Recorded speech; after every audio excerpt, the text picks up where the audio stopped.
pour votre accueil.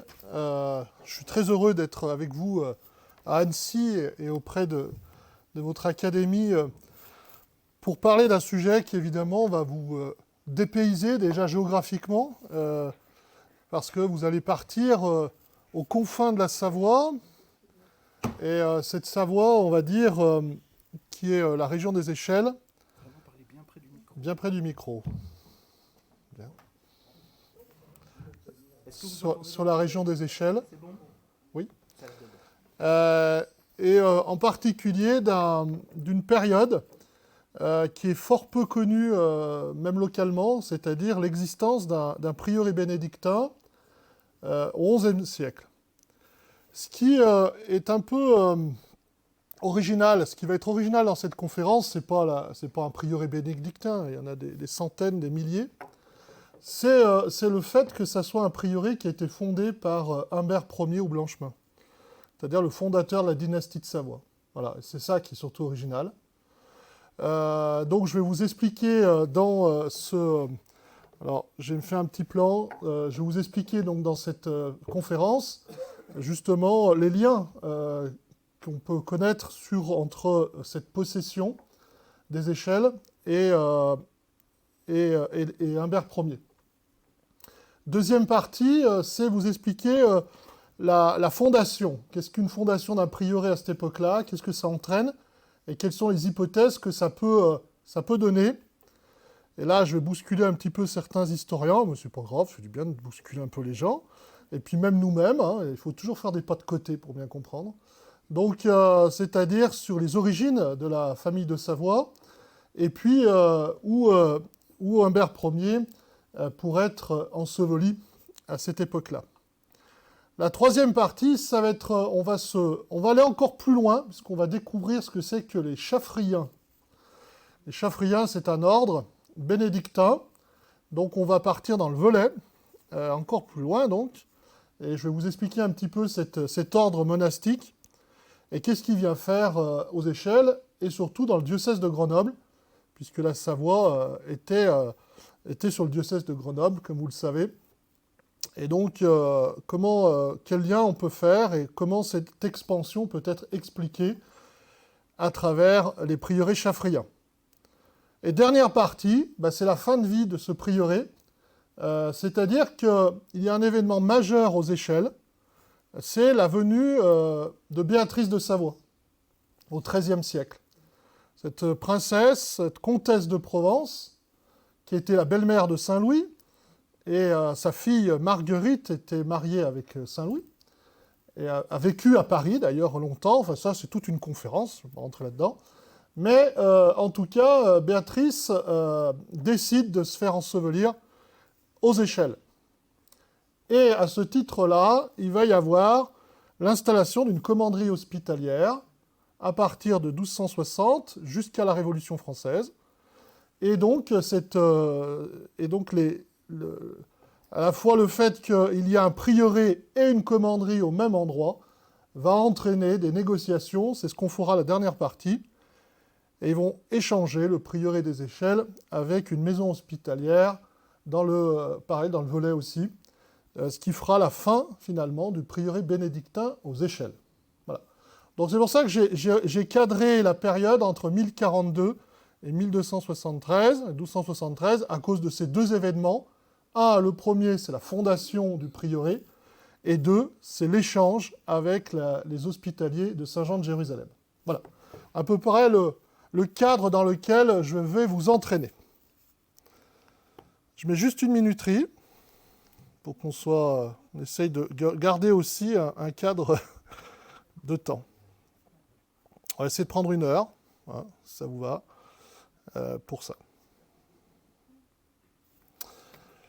Alors, pour évidemment faire ces recherches, cette étude, il y a un certain nombre d'historiens du 19e siècle, mais aussi des historiens plus contemporains comme Laurent Ripard, Bernard Desmaux, et puis d'autres qui ont fait des études. Entre autres, on va s'appuyer beaucoup sur le cartulaire de Saint-Hugues, qui a été développé entre autres par Jules Marion, Mais voilà, c'est pour vous dire qu'il y a un ensemble de documents d'historiens universitaires qui parlent de ce prieuré et qui permettra justement de comprendre les événements et sur lesquels je vais m'appuyer évidemment pour vous expliquer cette histoire. Et puis aussi, je me suis, grâce à l'association La Commanderie, qui gère le patrimoine des échelles, nous avons aussi eu un lien très étroit avec une autre association patrimoniale dans le Velay, justement, qui gère la chapelle de Fraisse, c'est-à-dire la maison hospitalière qui a été échangée au XIIIe siècle. Et donc, c'est Madame Hélène Châtier, et donc, qui a aussi fait de magnifiques études sur cette maison hospitalière, et sur lequel je finirai évidemment ma conférence avec cette partie-là. Voilà, donc ça vous donne un peu l'aspect aussi bibliographique. Évidemment, ce n'est pas du tout exhaustif, il y en a beaucoup d'autres. Alors, la première partie, je me suis dit, je viens à Annecy. Alors, tout le monde ne connaît pas peut-être les échelles. Alors, qui connaît les échelles? Oui, vous voyez, les échelles est fortement connue. Merci. Voilà, alors je me suis permis de faire une petite carte quand même. Je me suis dit, voilà. Alors, les échelles, c'est un village qui se trouve à 25 km de Chambéry, dans le sud de Chambéry, qui se trouve au confluent des Gués. Les Gués, c'est des rivières qui partent de Chartreuse et qui vont rejoindre ensuite le Rhône. Et donc, les échelles se situent à ce niveau-là. C'est à peu près à 360 mètres d'altitude. C'est dans une plaine. Il y a beaucoup d'agriculture. De l'artisanat, enfin voilà, il y a eu une grosse période industrielle, voilà, qui hélas, en tout cas, qui n'existe plus trop. Mais c'est un village, en tout cas, pour vous le situer géographiquement, et vous voyez une petite photo, voilà, de ce bel aspect, un écrin quand même de verdure, et donc on va se ramener quand même au XIe siècle, ce qu'on pouvait y faire, quoi. Voilà, parce qu'évidemment, ce n'est pas avec les yeux d'aujourd'hui qu'il faut voir les choses. C'est un village qui est marqué par, en ce qui me concerne, ses origines. Et je pense que c'est là-dessus qu'il faut commencer. C'est-à-dire que quand on regarde les différents documents historiques et historiens, on a toujours du mal à savoir où se situe cet axe Vienne-Milan, ou Milan-Vienne. Bon, là, plusieurs historiens passent par les échelles, d'autres par le col Saint-Michel, donc sur l'Épine, hein, la montagne de l'Épine, qui est le long de Chambéry. Et donc, en tout cas, ce qui est sûr, c'est que dans l'acte de 1042, on fait référence à la Visconne. Voilà. Et donc la Visconne, c'est comme ça les historiens se sont appuyés en disant, mais la Visconne, c'est ce qui est... c'est ce qu'on peut... donc il y a différentes... voilà, la Visconne, la Bisco, la Bisconne. Tout ça, ce sont ces différents noms du même village et qui se trouvaient sur les cartes de Peutinger, entre autres, et d'autres, marquant ainsi une étape de la voie romaine. On a retrouvé aussi aux échelles des restes romains, voilà, des fûts, des inscriptions, il y avait un temple à Jupiter. Bref, il y a quand même un passé aussi romain. Donc, il est fort probable que les échelles soient ce Laviscone qui est inscrit dans les cartes romaines. Et en tout cas, c'est comme ça qu'il est désigné, écrit en latin, dans le cartulaire de Saint-Hugues. Je dis ça parce que ça montre que les échelles est avant tout un axe commercial. Voilà, il faut définir les échelles. Son origine, l'intérêt majeur reste la partie commerciale, c'est-à-dire un lieu de passage qui est aussi un lieu, en dehors du fait que ça rejoint cette route de Vienne, permettait d'accéder aussi sur Lyon, mais aussi le passage qui descend dans le sud et qui permet d'aller à Voiron, Vorep, et donc c'est le chemin aussi pour aller en Provence. Donc il y a vraiment, et encore aujourd'hui, beaucoup de personnes, pour aller dans le sud, prennent les échelles en voiture. Donc c'est pas nouveau. Voilà. Donc tout ça pour vous dire que c'est un axe commercial Et c'est ce qui en fait sa force, son originalité et l'intérêt principal, puisque le reste, c'est une plaine quand même, il se situe sur une plaine qui est quand même assez marécageuse à l'époque, donc pas très soluble, hein, je veux dire, ça entraîne, c'est pas forcément les meilleures terres. Les coteaux, évidemment, bien exposés au sud, donc certainement une exploitation plus sur les coteaux, mais avant tout un lieu de passage. Donc voilà à peu près comment on peut définir les échelles en termes, à cette époque-là, sur la période romaine et post-romaine. Maintenant, pour comprendre un petit peu aussi, je vais essayer de vous faire comprendre pourquoi est-ce que les échelles est un bien de la famille de Savoie. Et c'est ça l'originalité. Alors pour ça, il faut qu'on remonte un petit peu dans l'histoire du diocèse de Grenoble. Le diocèse de Grenoble subit des invasions. Alors dans les textes, alors ça on est dans l'histoire du Dauphiné, hein, mais vous avez les historiens ne savent pas trop exactement, mais situent en tout cas au début du IXe siècle, à peu près vers l'an 900, début du Xe, fin 9e, vous avez des invasions qui viennent principalement de la Méditerranée. Et dans cette période-là, vous avez un événement majeur, c'est que le diocèse de Grenoble, et entre autres Grenoble, donc est envahi par des troupes dites sarrasines. On ne sait pas exactement ce qu'on y met dedans. Ça peut être des armées de pillards aussi, ou en tout cas qui s'installent, et qui vont obliger l'évêché à se déplacer à Saint-Donat. Ça, c'est un événement acté. Saint-Donat qui se trouve dans la Drôme, du côté de Valence. Un magnifique cloître. Si vous voulez visiter, n'hésitez pas. Le cloître est exceptionnel. Et ça va provoquer quand même, au niveau de l'Église, en tout cas, et localement, sur ce diocèse de Grenoble, c'est un tremblement de terre. Le fait qu'on est obligé de quitter l'évêché, quitter un certain nombre de paroisses, de terres, et de ne plus pouvoir maîtriser ce territoire. Et face à ça, il va y avoir un évêque qui s'appelle Isarne, qui va recruter une armée. Il va mettre beaucoup de temps, d'après les historiens, une bonne dizaine d'années, mais il va recruter des soldats, des nobles, des militaires, pour reconquérir son diocèse. Et dans ces militaires, dans ces nobles, se trouvent des futures familles que l'on connaît très bien, dont la famille de Savoie, dont la famille d'Albon, qui vont être puis d'autres seigneurs, hein, qui vont peupler finalement le territoire. Mais en tout cas, cette armée, la bataille a lieu à Vorep, en 967, sur le plateau d'Albon, de Chevalin, pardon. Et donc, à partir de là, l'évêque va reprendre son territoire et son évêché.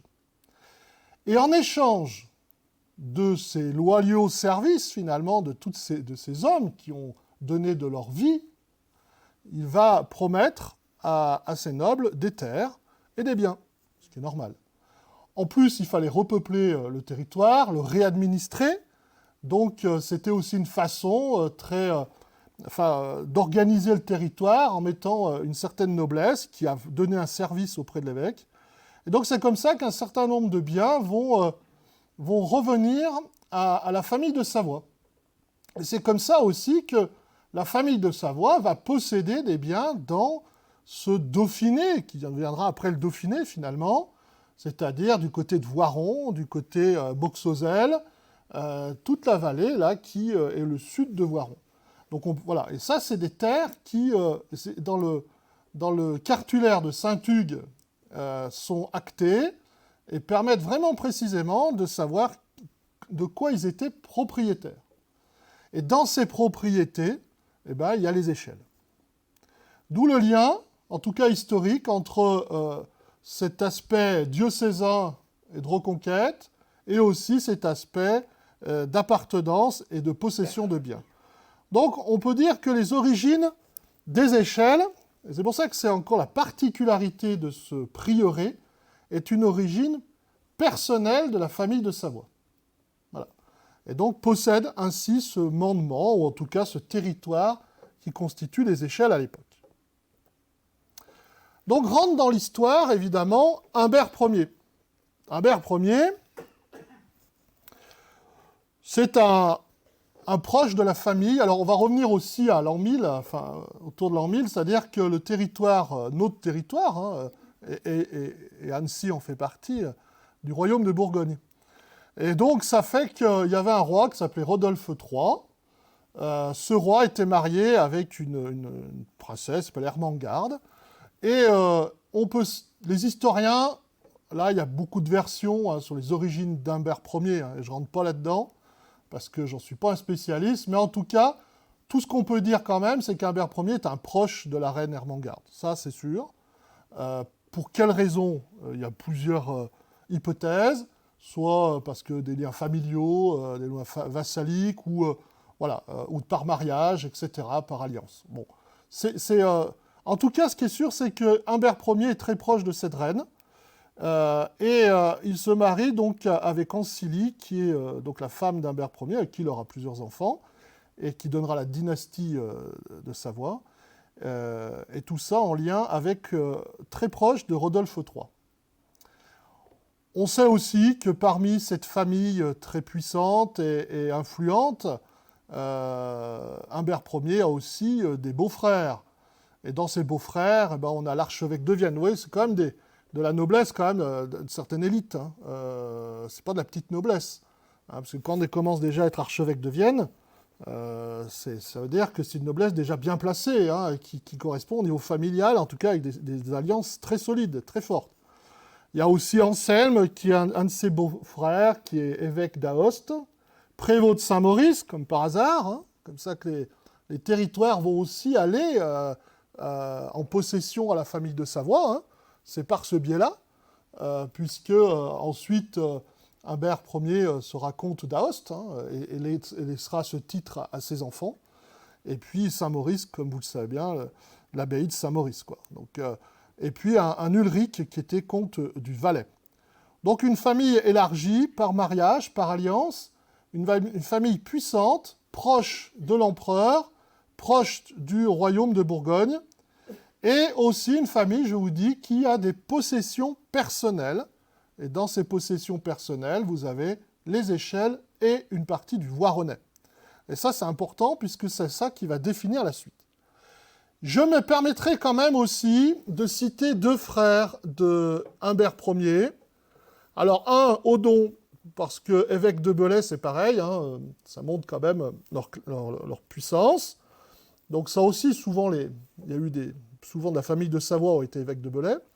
C'est une tradition qui a été transmise aussi par les générations. Mais un qui m'intéresse particulièrement, c'est Burchard. Alors pourquoi il m'intéresse, Burchard? Parce que d'abord, il est seigneur de Saint-Genis-sur-Gué. Alors Saint-Genis-sur-Gué, vous voyez où c'est. On est toujours sur les bords du Gué, justement, dans l'avant-pays savoyard. Et Saint-Genis-sur-Gué, ce qui est intéressant dans Burchard, qui est mort en 1023, c'est qu'il a fait un testament, son frère a fait un testament, et dans ce testament, il va fonder lui aussi un prieuré, comme son frère Humbert 20 ans plus tard. Voilà. Ce qui est normal, puisque c'est la pratique, la coutume de l'aristocratie de l'époque. Lui, par contre, il va fonder un prieuré à Saint-Genis-sur-Gué, et il va donner ça aux moines de Saint-André de Vienne. C'était plus proche, puis voilà, il y a des liens importants avec Vienne et le Viennois, donc ça paraît un peu logique aussi en termes de, voilà, par rapport à cette congrégation. Mais l'avantage, et ce qui est pas dans le texte, en effet, de Humbert Ier, c'est qu'il écrit explicitement qu'il veut être enterré dans cette fondation. Et ça veut dire que le frère d'Humbert Ier, c'est-à-dire la souche, on est au début de la souche de la famille de Savoie, hein, c'est le début, on sait qu'il y a une des branches, très tôt, qui a choisi, en effet, d'être inhumée dans le prieuré fondé à Saint-Genis-sur-Gué.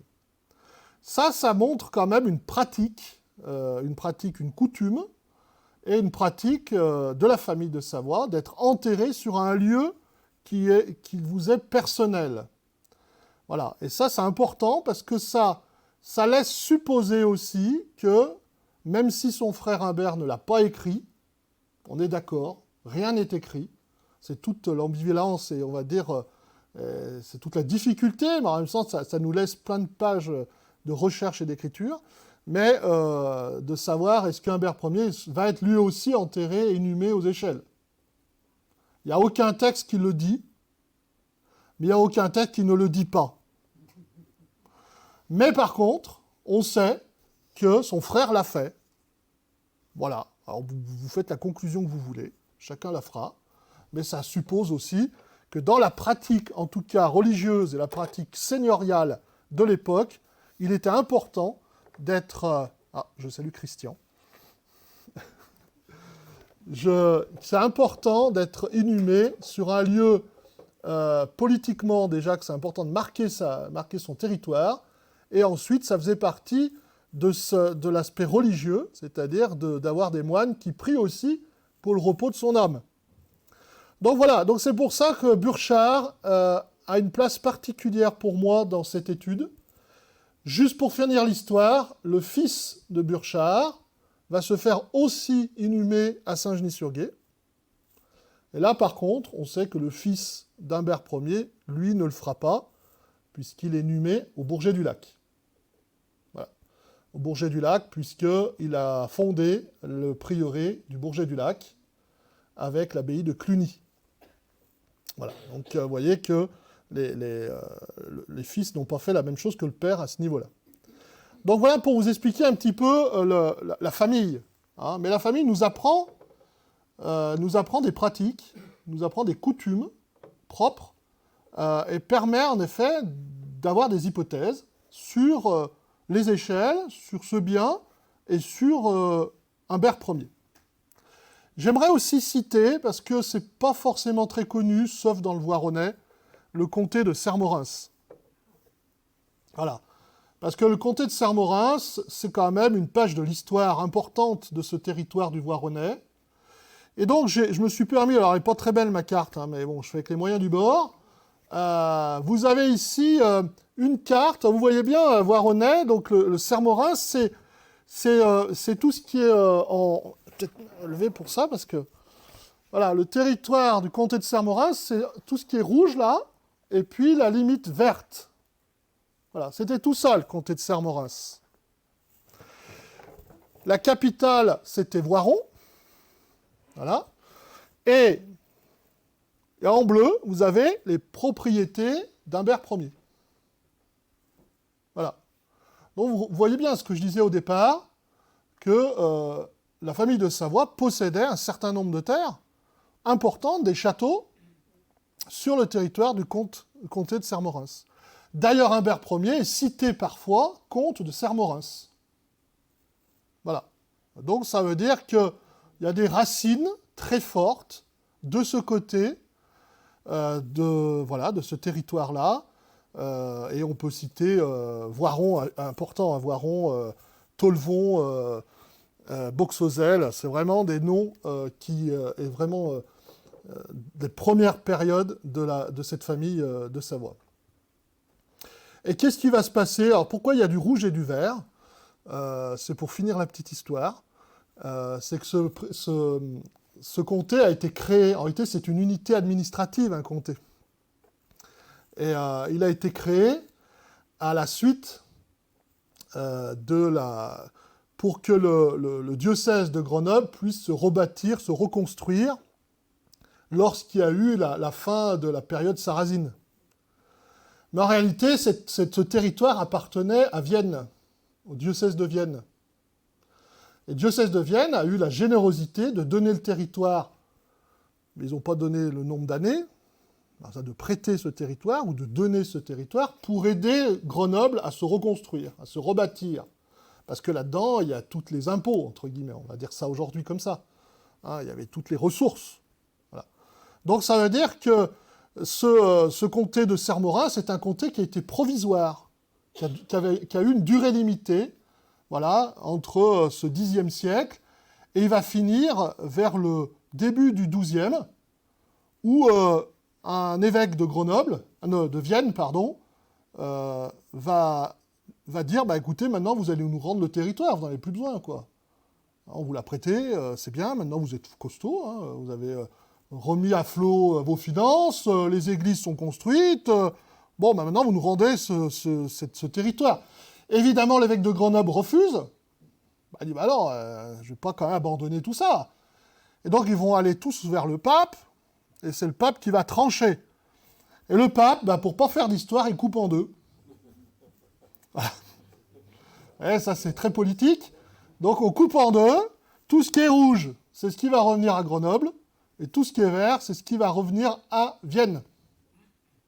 Et c'est comme ça que les Échelles, le territoire des Échelles, Saint-Laurent-du-Pont, Voiron, va être au diocèse de Grenoble. Mais, pour ceux qui connaissent un petit peu le secteur géographique, nous avons la particularité, dans les gorges de Chaille, d'avoir le point des 3 évêchés. Ah, les Échelois, M. Vial, le point des 3 évêchés, c'est vraiment un point où il y a la limite des 3 évêchés, qui est Grenoble, Vienne et Belay. Voilà. Et pourquoi ? Vous l'avez ici, parce qu'en effet, à un moment, il y a une scission. Alors, pas pour Belay, d'accord, mais Belay vient proche aussi des Échelles, puisque, par exemple, Saint-Béron, tout ça, c'est à Belay. Ça appartient au diocèse de Belay, déjà. Donc, on est vraiment en limite de diocèse de Grenoble, mais en même temps, ça explique pourquoi il y a eu cette scission, parce qu'il y a eu un arrêté, entre guillemets, du pape, pour dire, bon, maintenant, voilà, chacun prend une partie, et il n'y a pas de jaloux. Voilà. C'est comme ça que le territoire est revenu, est resté à Grenoble. Voilà. Donc c'est la petite histoire, mais c'est intéressant de comprendre l'évolution des territoires, parce que des fois, ça a des conséquences, évidemment, sur la vie locale. Voilà, pour le bleu, c'est les possessions. Alors, je me suis permis aussi de vous mettre un tableau avec toutes les actes, 14 chartes, issues du cartulaire de Saint-Hugues, auquel on a les références et la présence d'Humbert Ier. Et vous voyez que la charte, elle commence en l'an 1003. Voilà, les premières apparitions, finalement, d'Humbert Ier est en 1003. Et ça se passe au château de Boxozel. Donc c'est ce que je vous disais tout à l'heure. Hein, c'est la côte Saint-André, hein, c'est le secteur de la côte Saint-André, Vinay, tout là. C'est savoyard, là. Hein. Enfin, je m'excuse de le dire, hein, mais c'est une terre savoyarde. Hein, voilà, jusqu'en 1355. Hein. Voilà. Après, il y a eu l'échange pour arrêter les guerres dauphino-savoyardes. C'est pour ça qu'il y a eu beaucoup de guerres. Parce qu'il y a un enchevêtrement de territoires qui était, que le dauphin du Viennois voulait récupérer, mais qui était historiquement à la Savoie. Donc ça a été compliqué, ça a entraîné beaucoup de guerres et de luttes.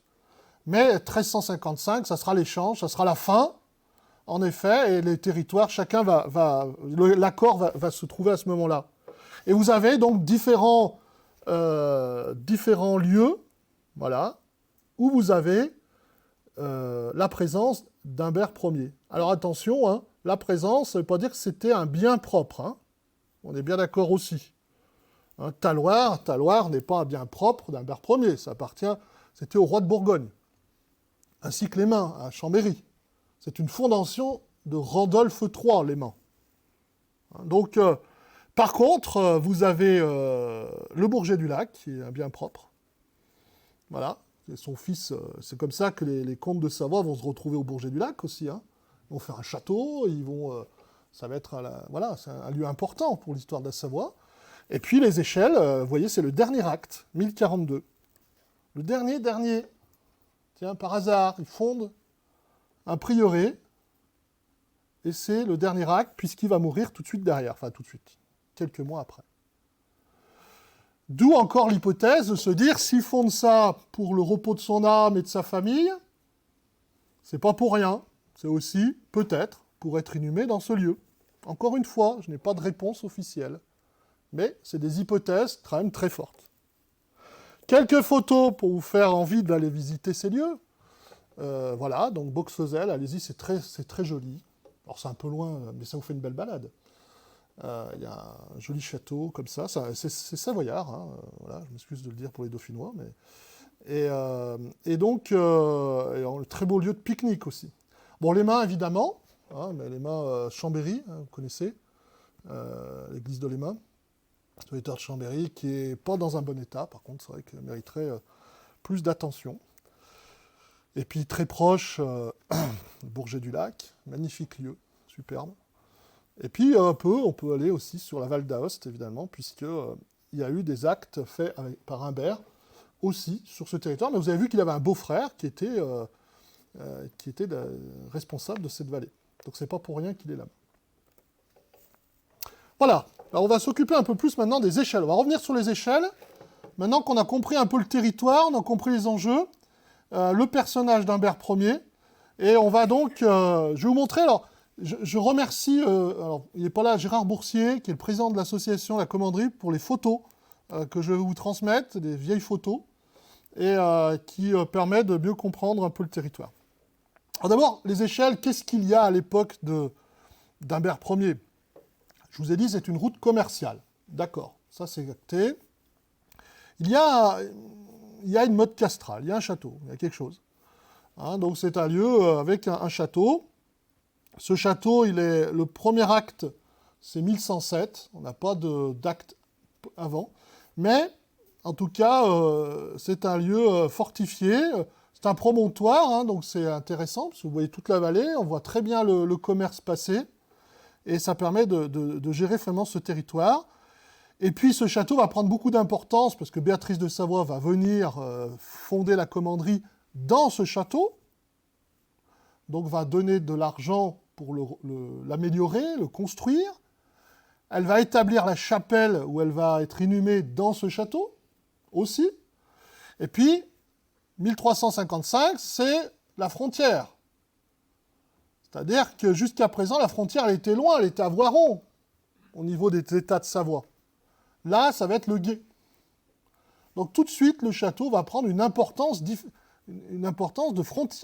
château frontalier, ce qui va changer quand même la donne aussi. Donc tout ça pour vous dire, voilà, ça c'est une photo, voilà ce qui reste, et, hélas.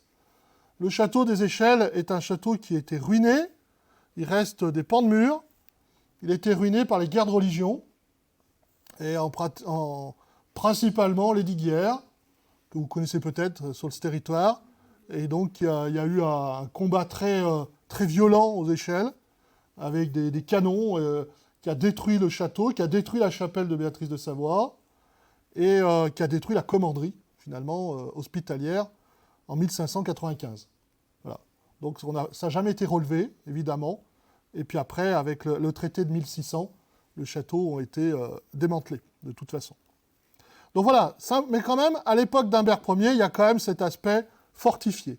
Le deuxième lieu, je dirais, important du village, c'est évidemment l'église.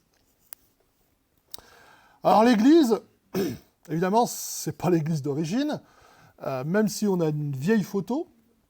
Cette église a été reconstruite en 1843. Elle a été reconstruite à l'emplacement même de l'ancienne église, dans un style néoclassique, sur une église moyenâgeuse, mais qui était vétuste, qui méritait beaucoup de travaux, qui était trop petite à l'époque. Et donc, finalement, ils ont décidé de la raser et de construire une nouvelle église neuve. Voilà, donc on n'a pas de reste de cette église ancienne de l'époque médiévale. Par contre, on connaît son emplacement, elle n'a pas bougé. Autour, évidemment, classiquement, il y avait un cimetière, comme beaucoup d'églises. Donc le cimetière, on sait le situer, on sait où il était. Mais c'est important de bien comprendre, c'est que quand vous étudiez les prieurés en général, les prieurés ruraux, hein, un prieuré, c'est quoi? C'est pas grand-chose. Hein. Un prieuré, c'est souvent une grosse maison. Hein, on pourrait presque dire aujourd'hui une sorte de presbytère. C'est un lieu d'habitation, un lieu où on accueille des voyageurs, où on peut... souvent, moi j'ai regardé tous les prieurés chaffriens du diocèse de Grenoble. En général, le prieuré le plus gros des chaffriens, c'est Vif. Il y avait 6 moines. Le plus gros. Donc un rural, il y avait 2-3 moines, 2 moines. Pas plus. Il y avait certainement... Après, il y avait, évidemment, ils avaient pour vocation de donner la messe, de faire les sacrements. Ils avaient la responsabilité du cimetière, de l'église. Voilà. Donc c'était ça, un prieuré, à cette époque-là, quand il y a eu l'installation des bénédictins. C'est un bâtiment qui a été construit à côté de l'église, à cet emplacement-là, à côté de cet emplacement-là, avec 2-3 moines, pas plus, avec quelques revenus, un bout de jardin, voilà, de quoi vivre, et surtout d'administrer tous les sacrements auprès de la population. Alors, le rôle principal, il était là. Et donc, les bénédictins, quand ils se sont installés, ils ont construit, où il y avait peut-être une maison, j'en sais rien, mais ils ont construit un bâtiment à côté de l'église. Voilà. Et c'est un bien qui sera transféré à l'ordre de Saint-Jean de Jérusalem. Voilà. Donc ça, c'est intéressant. Et l'église est dédiée à Notre-Dame. Alors là aussi, j'ai fait une étude sur l'ensemble des prieurés chaffréiens de Grenoble. Est-ce que tout le monde est dédié à Notre-Dame? Est-ce qu'il y a des liens au niveau, au niveau des saints? Est-ce qu'il y a un saint qui est particulièrement vénéré ou pas du tout? Parce que des fois, ça entraîne des pratiques religieuses différentes au niveau du culte. Non, en réalité, c'est très divers. En réalité, il n'y a pas de lien particulier. Il y a peut-être un autre prieuré, à mon souvenir, qui est dédié à Notre-Dame, sinon les autres, c'est à d'autres saints. Donc il n'y a pas... là-dessus, ils s'adaptaient finalement au local. Ils n'imposaient pas leur propre saint ou leur propre vénération. Hein, voilà. En tout cas, c'est ce que je peux en conclure. Donc voilà le bâti actuel, voilà le bâti de l'emplacement aux échelles et la situation qui est donnée. Et ce que je vous dis là, ce qu'on peut traduire à travers les chartes. Hein. Alors, cette fondation du prieuré des échelles. Alors, là, voilà, vous avez une belle photo, là, ancienne, parce que c'est tout ce qui nous reste. Comme j'ai l'habitude de dire, les échelles a un riche passé, mais n'a plus de patrimoine. Voilà. Parce qu'on a détruit, parce qu'on ne s'intéressait pas au bâti, parce qu'il y avait d'autres intérêts, comme beaucoup de villages, hein, aussi, c'est pas les seuls. Hein. On a rasé beaucoup de choses, voilà, c'est comme ça. Mais là, le bâtiment que vous voyez, là, avec la tour, là, c'est l'ancienne... c'est ce qu'on pourrait appeler... c'est le prieuré, quoi, finalement. C'est lui, le prieuré. Alors, certes, il n'est pas du Moyen-Âge, puisqu'il a été rebâti après les fameuses guerres de religion. Donc ça, c'est un bâtiment du XVIIe, que l'ordre de Saint-Jean de Jérusalem a reconstruit. Parce que comme je vous l'ai dit tout à l'heure, le château était abîmé, les chevaliers sont descendus dans le village. Et ils ont pris possession, entre guillemets, de l'église paroissiale, qui est devenue l'église priorale. Eh bien, il fallait bien les loger. Donc, qu'est-ce qu'ils ont fait? Ils ont construit un bâtiment, où ils ont récupéré le bâtiment qu'il y avait à côté de l'église. Et ils l'ont reconstruit au XVIIe siècle, c'est ce que vous voyez là. Il est typiquement du XVIIe.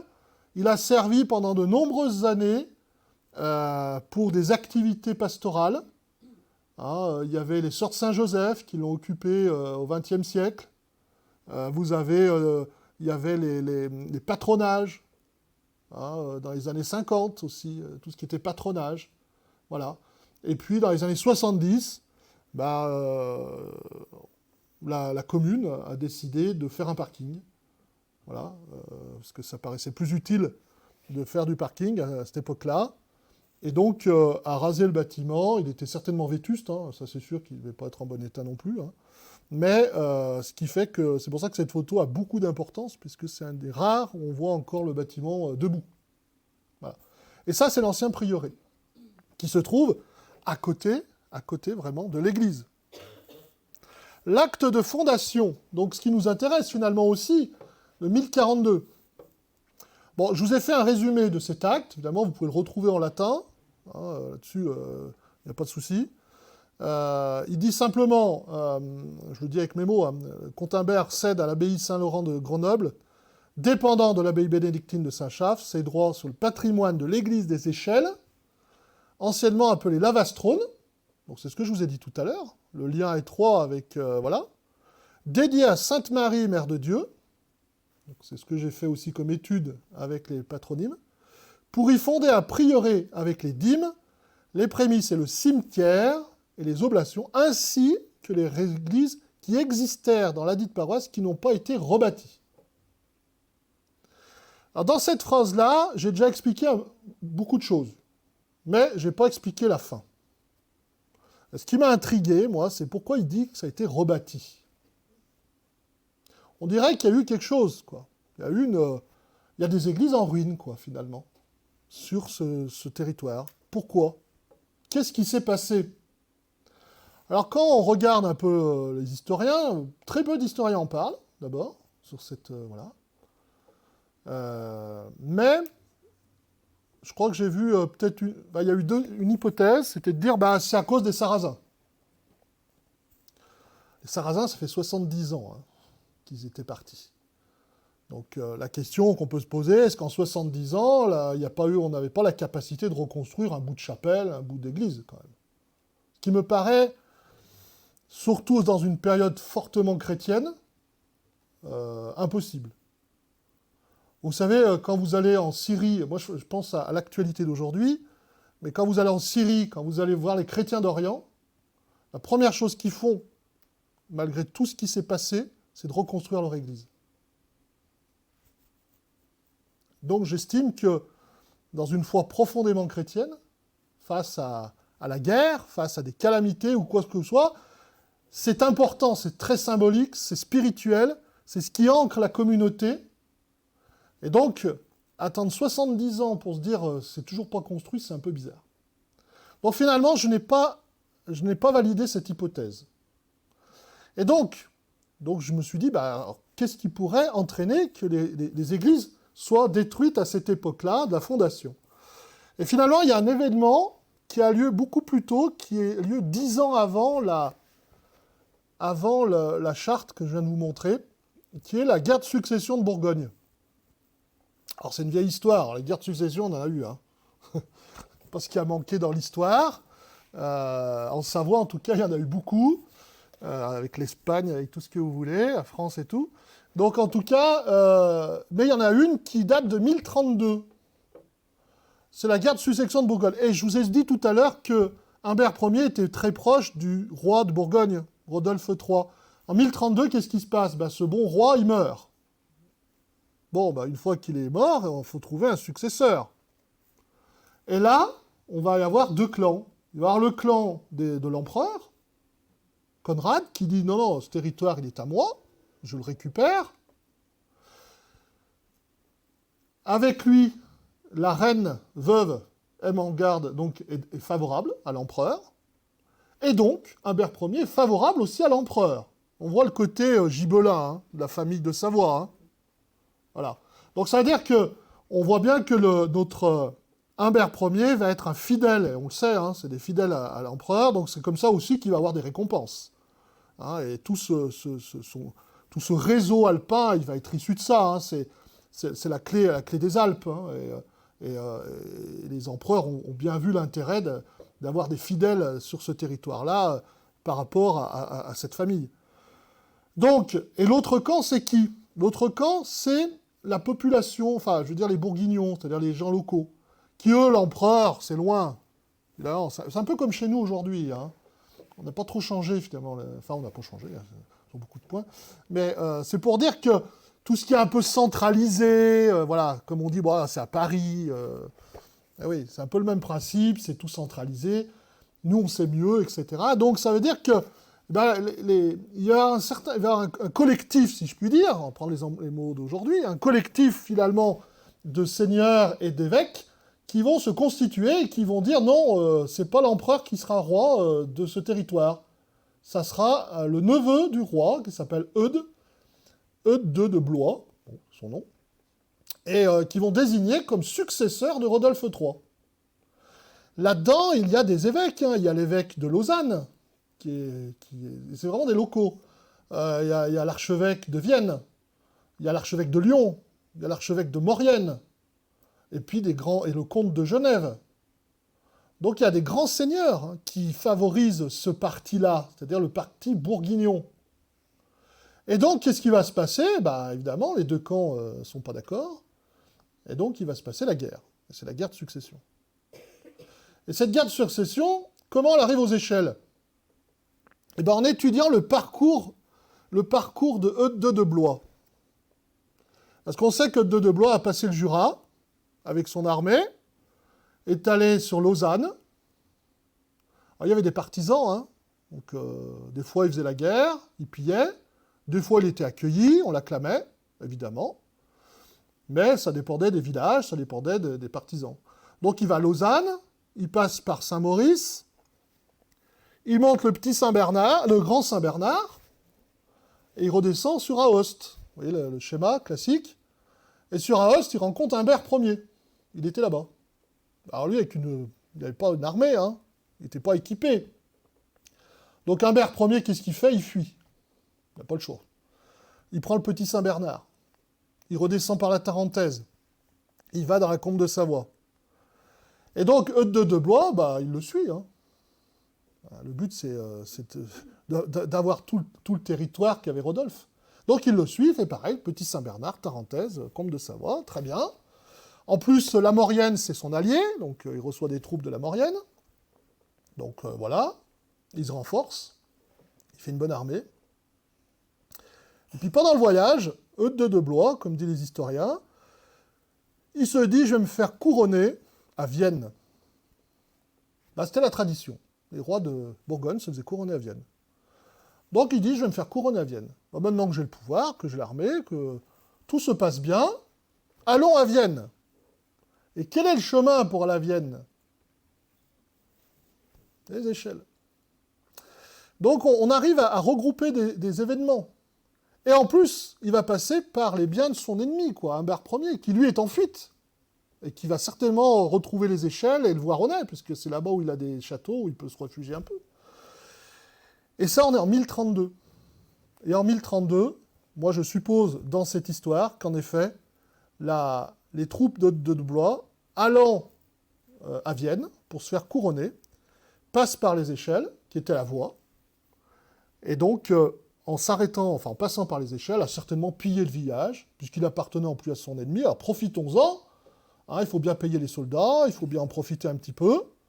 Donc a dû piller le territoire, incendier. C'est pour ça que je vous ai mis une photo de pillards de soldats, pour marquer un peu cet esprit, c'est-à-dire montrer un peu la suite. Et donc, que va-t-il se passer ensuite? De Blois va aller à Vienne. Alors, l'archevêque de Vienne est pour lui en plus, hein, ça tombe bien. Voilà. Et tout ça va se passer en 1032. Et pour finir la petite histoire qui a rien à voir avec les échelles, pour savoir qui a gagné à la fin, alors, le vainqueur final, ça sera l'empereur. Bon. Voilà, puisque l'empereur, voyant ça, se décide. Il n'était pas à Strasbourg, il était je ne sais plus, au nord de la Suisse, à Berne. Et il a constitué une armée, parce qu'il était occupé dans les guerres du côté de la Pologne, donc il est revenu du côté, voilà, et il reconstitue son armée, puis il va, lui, maintenant, poursuivre Eudes de Blois. Donc il va gagner, finalement, le combat, et Humbert Ier va être un de ses capitaines, et c'est lui qui s'occupera de la Maurienne. Donc c'est bien Humbert Ier qui va s'occuper avec une armée de reconquérir la Maurienne. Il va mettre l'évêque dehors, l'évêque a trahi l'empereur. Et pour punir les Mauriennais, il décide de supprimer l'évêché de Maurienne. Et l'évêché de Maurienne sera rattaché donc à Turin. Alors ça, c'est un événement. Donc pendant plusieurs années, il n'y aura plus d'évêché en Maurienne. Mais ça a été une décision pour les punir, Voilà, pour leur dire, maintenant, vous allez payer, Et puis l'histoire reviendra dans le sens où la Maurienne retrouvera son évêché. Voilà, tout ira bien pour les Mauriennais à la fin. Mais c'était la trahison de l'évêque et c'est Humbert Ier qui est allé, qui a coursé un peu cet évêque et qui a redonné les pouvoirs à l'empereur.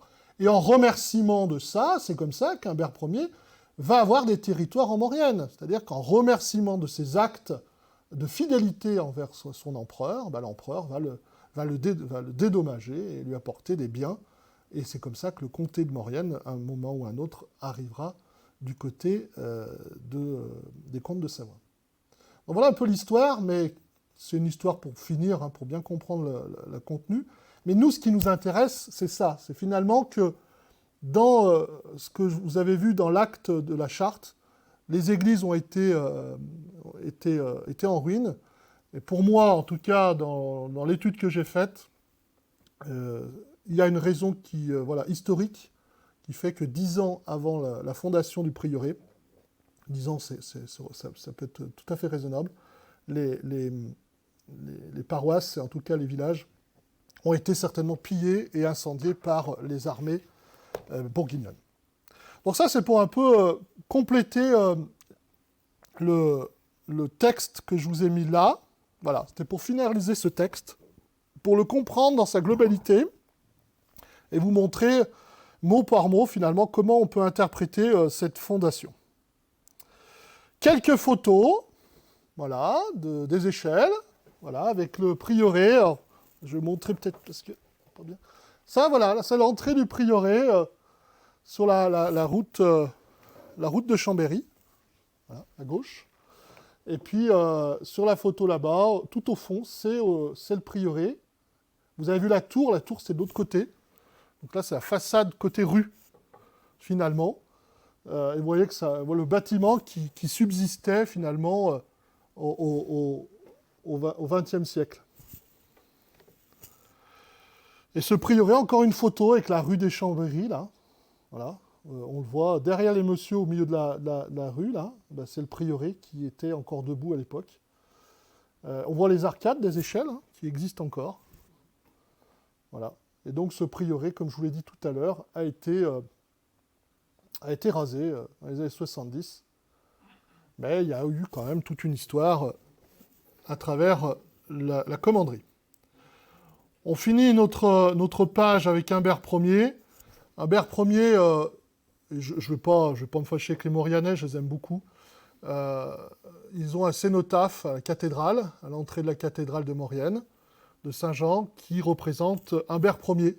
Hein. Alors sachez que la cathédrale, évidemment, ce cénotaphe a été construit par Charles Félix, lorsqu'il est venu plusieurs fois en Savoie. Il a voulu, comme il a fait à Hautecombe, un peu marquer l'histoire de sa famille, ses ancêtres, puisqu'il sera le dernier de la lignée aussi. Hein. Et donc, il a fait construire ce cénotaphe à Saint-Jean-de-Maurienne. Mais comme je viens de vous le dire, voilà, moi, je pense qu'il y a d'autres hypothèses, même si c'est très beau, il est magnifique, hein, et ça fait un très beau monument. On aimerait bien l'avoir le même aux échelles, évidemment. Et ça, c'est une autre aventure. Il y a aussi un événement, je me suis intéressé aussi à... Voilà, ce que je vous ai dit en préambule, hein, c'est-à-dire que vraiment la particularité de ce prieuré bénédictin, c'est son lien avec la famille de Savoie et son lien avec le premier de la famille de Savoie. D'où les origines de la famille et peut-être de son histoire. Et puis un événement important, c'est la réforme grégorienne, qui a entraîné et qui va entraîner la création de nombreux nouveaux ordres religieux qui ont marqué le territoire, le pays et les hommes, puisque c'est là où va naître les Chartreux. Et les Chartreux, on n'est pas loin quand on est aux échelles. Hein, la Grande Chartreuse est à 15 km. Voilà. Pas en vol d'oiseau, en route. Hein. En vol d'oiseau, elle est beaucoup plus près. Et donc ces Chartreux vont s'installer dans la région des échelles et vont marquer le territoire. Et je me suis posé la question si... Alors je suis allé un peu plus loin dans ma recherche en disant, oui, mais le prieuré des échelles, est-ce que c'est le premier prieuré du territoire? Est-ce que c'est le plus ancien? Est-ce qu'il y en avait d'autres? Si oui, où? Alors je me suis fait un rayon de 15 km. Voilà, bon, autour de 15 km à peu près. Est-ce qu'on a, en 1042, des prieurés existants qui auraient pu influencer finalement l'installation de ce prieuré bénédictin? Alors la réponse, il y en a un seul qui existait avant, il est à Saint-Béron. À Saint-Béron, il y a un prieuré qui est très ancien, qui n'existe plus aujourd'hui, hein, il reste un bout de mur dans l'église, c'est tout ce qui reste, mais en effet qui existait avant celui des échelles. Voilà, c'est le seul qui est avant. Sinon, tous les autres vont venir après, et entre autres à cause de la réforme grégorienne. Les échelles n'est pas dû à la réforme grégorienne. On est bien d'accord là-dessus, hein, c'est antérieur. Mais on va retrouver, par exemple, à Miribel-les-Échelles, pas loin, un prieuré Prieuré de Saint-Maurice. Tiens, étonnant. Saint-Maurice. L'église est dédiée à Saint-Maurice aussi. Et on verra qu'il y a des liens aussi, puisque une des filles d'Humbert Ier va se marier avec un de Méribel. Et donc, il va y avoir tout un lien parenté. Par contre, c'est un prieuré qui sera fondé après, c'est-à-dire dans les années 1080, et qui sera donné à la Chaise-Dieu. Voilà. Chaise-Dieu qui venait d'être créée. On est vraiment dans le début de ces ordres. Ensuite, bien entendu, il y aura la Grande Chartreuse, 1084. Et là, il y aura des conflits entre la Chaise-Dieu, et puis voilà. Bon, ça, c'est toute une affaire de famille, entre guillemets. Mais c'est vrai que, en tout cas, ils sont postérieurs aux échelles. Donc, ils n'ont pas de lien avec les bénédictins de Saint-Chaffre. Ils sont après. Puis après, j'en ai trouvé un autre qui est à Saint-Pierre-d'Entremont, si vous montez un peu dans la montagne, mais qui est beaucoup plus ancien encore, il date de 1100, et qui est un prieuré dont la maison est la maison mère est de Saint-Martin-de-Miséré, c'est à côté de Grenoble. Donc pas de lien non plus, pour moi, avec le prieuré des Échelles. Voilà. Mais c'est pour vous dire que, voilà, en écartant un petit peu, en regardant un petit peu, le prieuré des Échelles est bien quelque chose de très primaire, finalement. Il y avait des paroisses, mais il n'y avait pas forcément de prieuré, en tout cas dans une proximité relative, quoi. Évidemment, je ne suis pas allé...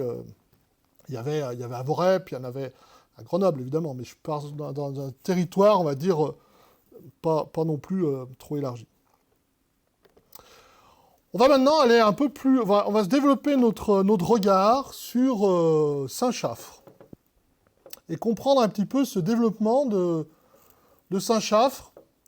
Alors, on pourrait dire pourquoi il a choisi les Chaffriens, Humbert Ier. C'est une très bonne question. Je vous dirais merci de l'avoir posée.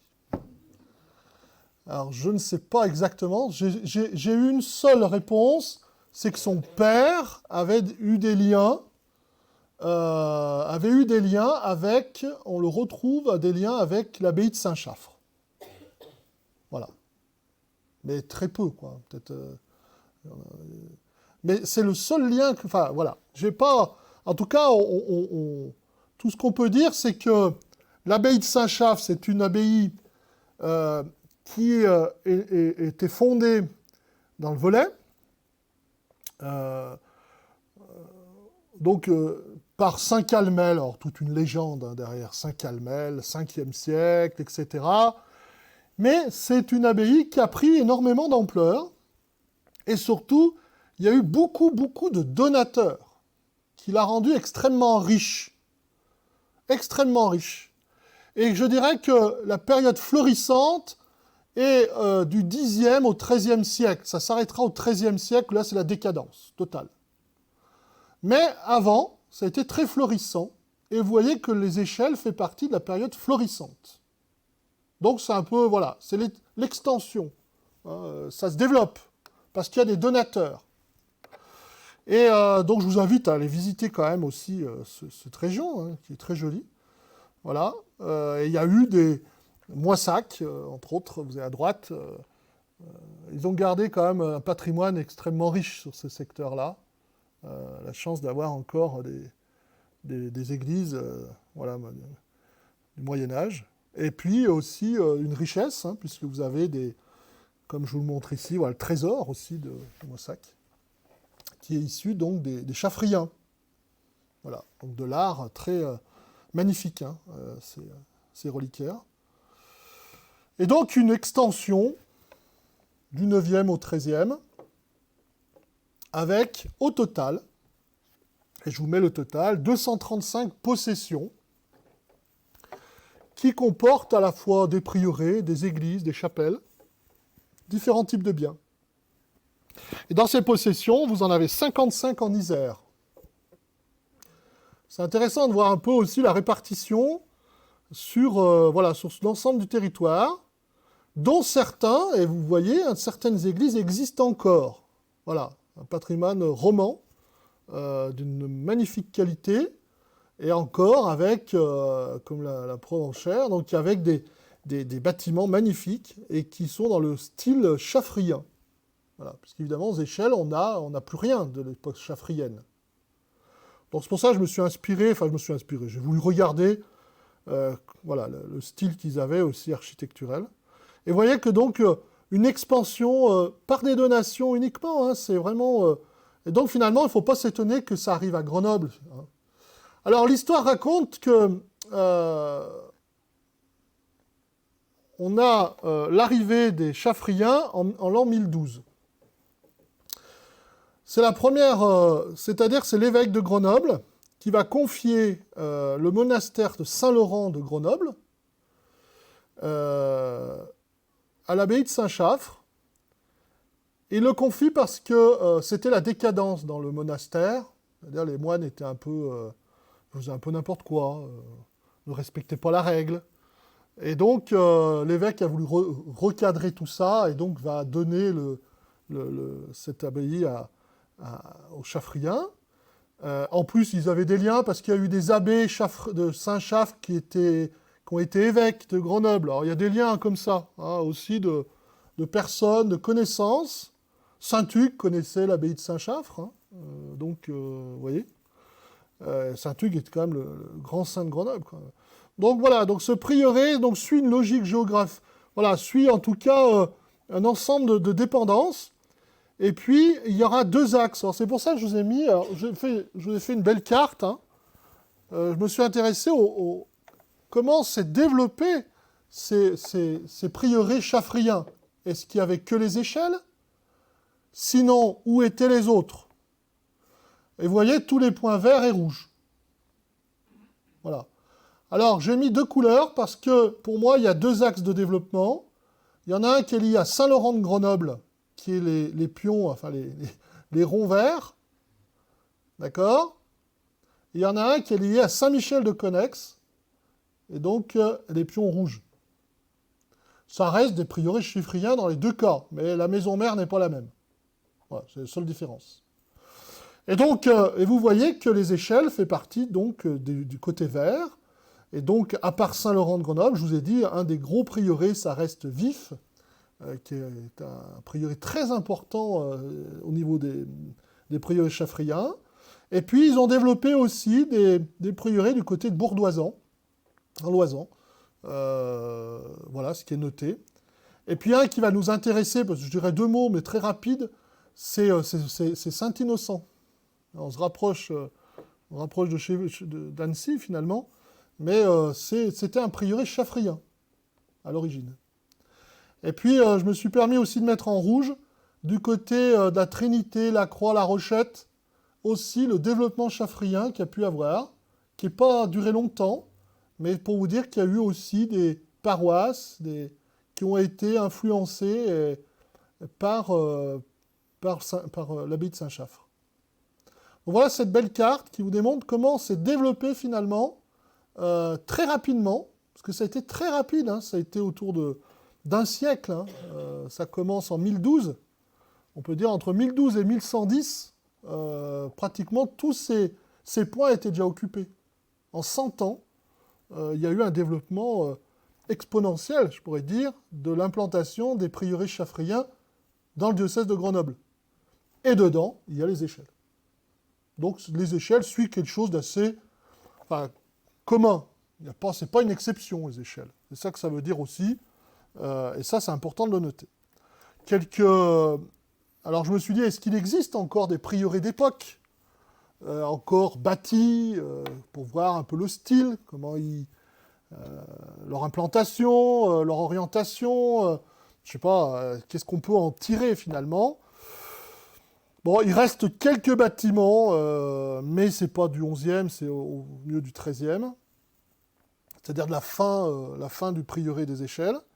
Mais voilà, avec des clochers, c'est vraiment le style de Loisan et de Grenoble, hein, les clochers en pierre. Ce sont souvent des anciens clochers du XIIIe. Et puis quelques maisons, comme l'ancien prieuré de Saint-Jean-Baptiste à Saint-Nazaire-les-Aismes. Vous voyez, on retrouve une maison type, comme aux échelles, qui avait été aux échelles, quoi, finalement. Une sorte de... Bon, moi j'appelle ça un presbytère, quoi. Ça ressemble beaucoup, c'est-à-dire un lieu de vie, où en général il y avait une cuisine, un salon pour manger, il y avait des chambres pour coucher, un cellier pour ranger, voilà, une bibliothèque. C'est possible qu'il y avait un bureau avec de pouvoir écrire, des livres, certainement aussi. Mais ce n'était pas des espaces immenses. Hein, et il y avait 2-3 personnes dedans, encore une fois. Même s'ils accueillaient l'hospitalité. Parce qu'il y avait un devoir quand même d'hospitalité. Et puis dans les deux lieux, vous avez, alors je vous ai mis, mais très rapidement, vous avez Saint-Michel de Connex. Saint-Michel de Connex, c'est les ruines que vous avez là. Alors là aussi, il y a une association qui encore protège les bâtiments. Parce que ça a été, évidemment, ça a été vendu, pillé, carrière de pierre classique. Mais vous pouvez y aller à pied, et il y a une association qui protège encore ces bâtiments. Et face à ça, vous avez 2 prieurés savoyards, le prieuré de la Trinité et le prieuré de la Croix, qui sont les 2 prieurés savoyards de Saint-Michel. Le prieuré de la Trinité, 1133, c'est parce que il va passer à Béton-Bétonnet sous l'influence de Tamier. Donc c'est pour ça qu'il perd, il y a un acte, il passe du côté de Tamier. Et puis prieuré de la Croix, en 1537, c'est tout simplement que l'évêque de Maurienne va vouloir récupérer ce prieuré et le mettre sous le chapitre d'Aiguebelle. Et donc ils vont changer de destination. Souvent les prieurés chaffréens finissent comme ça. C'est-à-dire que finalement, la Révolution française, il y en a très peu qui sont encore en place. Parce que c'est la décadence totale. Donc souvent, ils ont été intégrés avant dans une autre congrégation, un autre ordre. Voilà. Ce qui est le cas ici, vous voyez, de nos 2 prieurés savoyards. Et puis, pour finir aussi, le prieuré de Saint-Innocent. Le prieuré de Saint-Innocent, il finit en 1443.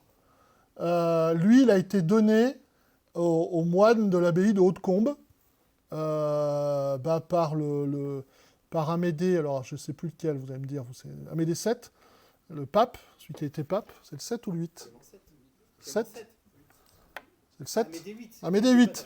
Donc c'est Amédée VIII qui prend la décision de transférer ce prieuré de Saint-Innocent qui est en face, en barque, il est en face d'Hautecombe, hein, donc c'est facile. Et donc il le transfère les biens, les revenus, la vigne, auprès des moines de Hautecombe. Donc c'est pour ça que la date de 1443. Et il restera par contre jusqu'à la Révolution française, avec... et le bâtiment existe encore, puisqu'il est à côté de l'église, une maison d'hôte, je crois, aujourd'hui, rénovée. Mais c'est l'ancien prieuré. Donc, ça, vous voyez, celui-ci, il est resté. Mais maintenant, il sert au tourisme. Pourquoi pas, au moins, il est là, quoi. Donc voilà, pour vous expliquer un petit peu, c'est les seuls prieurés chaffriens sur le territoire savoyard. Hein, je vous dis, donc, les Échelles, du côté de La Rochette, il y en avait 2 petits, ruraux, et puis Saint-Innocent. Sinon, ils sont tous vraiment isérois, même dauphinois. On peut même noter qu'ils ont participé financièrement à la guerre dauphino-savoyarde, puisque le dauphin leur demandait de l'argent pour financer sa guerre. Donc ils ont même été partisans, on va dire, du dauphin, du côté de Grenoble. C'est un peu normal aussi, puisque c'est plein de territoire. Mais c'est pour vous expliquer aussi que des fois, il y avait de l'influence politique. On finit notre conférence sur l'échange, c'est-à-dire l'aspect final de ce prieuré des Échelles, à savoir le fait qu'il va être échangé avec une maison hospitalière en 1273. Donc finalement, le prieuré des Échelles a vécu 238 ans. Voilà, ça a été sa durée de vie, avec son implantation initiale, et puis sa fin, en raison du fait que les hospitaliers vont s'installer aux Échelles, je vous l'ai dit tout à l'heure, par Béatrice de Savoie, que Béatrice de Savoie installe une grosse fortune avec un trésor fabuleux. Et elle rebâtit le château, elle construit un cénotaphe, elle construit une chapelle. Elle demande qu'il y ait 13 prêtres, 13, pour le salut de son âme, 13. Alors, moi, comme je dis, face à un petit prieuré bénédictin où il y avait peut-être 2 moines, vous imaginez, quoi, on n'est pas du tout dans la même cour. Donc, on est plutôt avec un prieuré bénédictin en déclin, vous voyez, et puis une imposante arrivée, finalement. Et en plus, bon, les chevaliers de Malte, de Saint-Jean de Jérusalem au XIIIe, ça devait en imposer, hein. C'est quand même des croisés, ils sont en Terre Sainte, voilà, c'est une grosse influence. Béatrice choisit cet ordre en 2 secondes parce que son mari était très lié aux hospitaliers de Saint-Jean de Jérusalem, comte de Provence, et que son mari va même être inhumé dans la chapelle Saint-Jean de Malte, à Aix-en-Provence, qui est encore une chapelle maltaise. Donc c'est pour vous dire qu'il y avait un lien très fort avec l'ordre de Saint-Jean de Jérusalem. Et pourquoi ça, c'est la raison pour laquelle elle installe cet ordre-là, et non pas des bénédictins ou d'autres choses. C'est parce qu'il y avait une influence très forte avec son mari qui était décédé, mais quand même, elle avait des contacts. Et pourquoi les échelles ? Parce qu'elle récupère ça comme c'est la dot, finalement, de sa mère. C'est-à-dire que sa mère est morte 4 ans plus tôt. Et donc, en héritage, elle reçoit le mandement des échelles. Et elle est à Paris. Les échelles, hein, vous savez, vous ne connaissez pas trop les échelles. Hein. Donc, elle est à Paris. Et à Paris, son frère vient le voir, c'est Pierre, qui vient le voir. Il lui dit, ah, voilà, ma sœur, voilà, voilà ton héritage. Ah, bon, maman est morte, maintenant ton héritage. Bon, je le fais, évidemment. Mais c'est pour simplifier les choses. Et donc, finalement, elle va dire, mais qu'est-ce que j'en fais de ce territoire, moi ? Qu'est-ce que j'en fais ?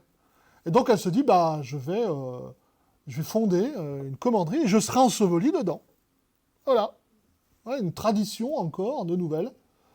Et qu'elle a voulu. Ça a été fait par testament. Donc, c'est bien... là, on est sûr que Béatrice est inhumée aux échelles. Et pour finir, que reste-t-il de Béatrice de cette époque inhumée en 1264 ou 65 ?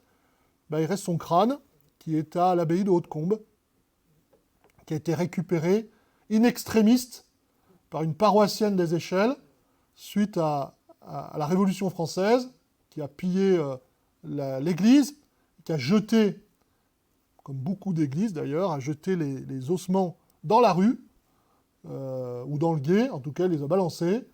Et donc, c'est une paroissienne qui a récupéré le crâne et qui l'a donné à Charles Félix, finalement, quand Charles Félix a reconstruit Hautecombe. Et donc, Charles Félix a récupéré cette relique, si je puis dire, hein, en tout cas, ce crâne, et l'a déposé dans le cénotaphe de son frère Boniface. Bon, c'est juste pour vous expliquer la fin de Béatrice, mais c'est intéressant parce que là, Béatrice donc s'installe sur les échelles, et puis on va avoir 2 personnages importants. On va avoir le premier, la famille de Montrognon, et la deuxième, la famille de Châteauneuf. Alors, je vais prendre mes notes parce que c'est 2 personnages que je ne connais pas par cœur. Jourdain de Châteauneuf, c'est l'abbé de Saint-Chaffre. Voilà, c'est eux qui vont être signataires de l'acte d'échange. C'est un abbé de Saint-Chaffre qui est originaire de l'Ardèche, de Tournon, à côté de Tournon. Une grande famille de croisés, chevaliers. Son père est même mort en croisade à Damiette. Oui, donc une famille très investie. Et lui-même donc sera abbé de Saint-Chaffre, et c'est lui qui va signer l'acte d'échange. Et de l'autre côté, on a le grand prieur d'Auvergne, qui est donc Robert de Montrognon, et vous avez sa plaque tombale en bas, là, sur l'image, donc vous voyez, qui est au musée de Clermont-Ferrand. Et donc, voilà les 2 protagonistes, finalement, de cet échange, donc entre la maison hospitalière de Fraisse et le prieuré des Échelles. Il existe, le parchemin est existant aux archives départementales de la Haute-Loire.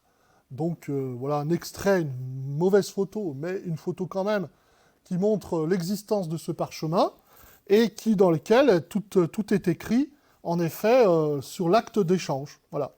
Voilà, qu'est-ce qu'on donne en échange, les uns et les autres, avec tous les signataires, évidemment. Et juste pour vous dire un petit peu, c'est que qu'est-ce qu'on échange avec les échelles? On échange une maison hospitalière qui se trouve à Beauzac. Alors avec l'association La Commanderie, on s'est pris le plaisir d'aller visiter ce haut lieu. Voilà, et donc Beauzac, vous voyez, c'est une terre où il y a beaucoup de forêts, un peu vallonnées. C'est sur la route d'Issingeaux, entre Issingeaux et Beauzac. Et c'est pour ça qu'il y avait cette maison hospitalière en réalité. C'est qu'il y a beaucoup de membres des Chevaliers de Saint-Jean de Jérusalem qui sont originaires de ce territoire là-bas, au niveau de Grand Prieuré d'Auvergne. Et donc, ils avaient installé une commanderie rurale, mais qui avait pour mission de surveiller la route qui menait à Issingeaux. Tout le trafic commercial. Il y avait même des droits de passage. Ils avaient des moulins. Ils ont un cimetière, une chapelle, un logis, un jardin. Donc ils vivaient en autonomie, en autarcie, dans cette petite maison hospitalière. Et on a la chance, par contre, c'est qu'il reste encore des ruines de cette chapelle hospitalière. Voilà, et voilà la chapelle hospitalière, celle-ci n'a pas été détruite, qui a été échangée avec le prieuré des Échelles. C'est un bâtiment qui a été plusieurs fois, parce que c'est complètement isolé, c'est en plein milieu de la forêt. Donc on vient y faire, à une époque on y faisait un peu des fêtes, on y faisait un peu n'importe quoi. Et il y a une association patrimoniale qui l'a protégé, et qui la protège, qui a remonté, et qui a même fait les plans et l'historique, finalement, de cette chapelle et de cette maison hospitalière, qui est devenue, donc finalement, avec cet échange, un bien de l'abbaye de Saint-Chaffre. Voilà. Et c'est comme ça que la fin se fait au niveau des échelles, de la présence des bénédictins de Saint-Chaffre.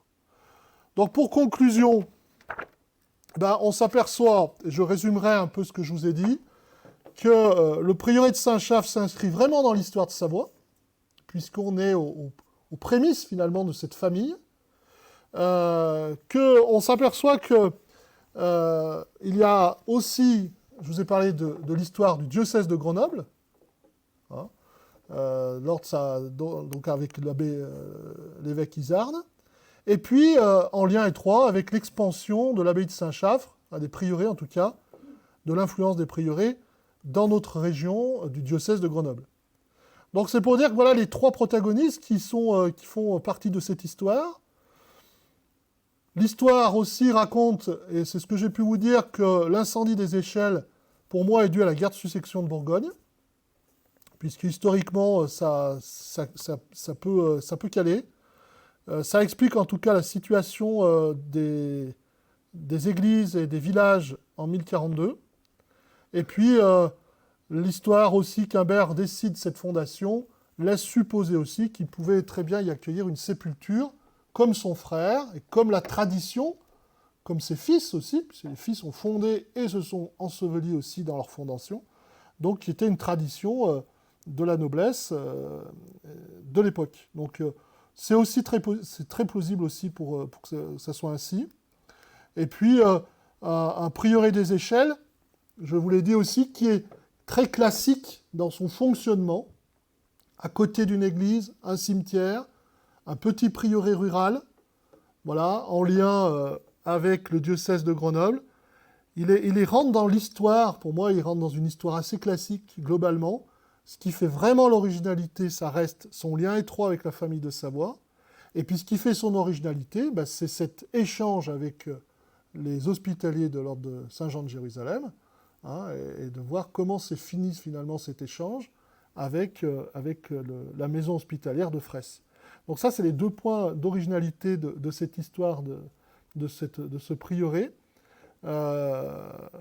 même si aujourd'hui, il nous reste très très peu évidemment de bâtiments, hein, mais enfin l'histoire est encore présente, et c'est ce que j'ai voulu vous raconter ce soir. Donc, merci de votre attention.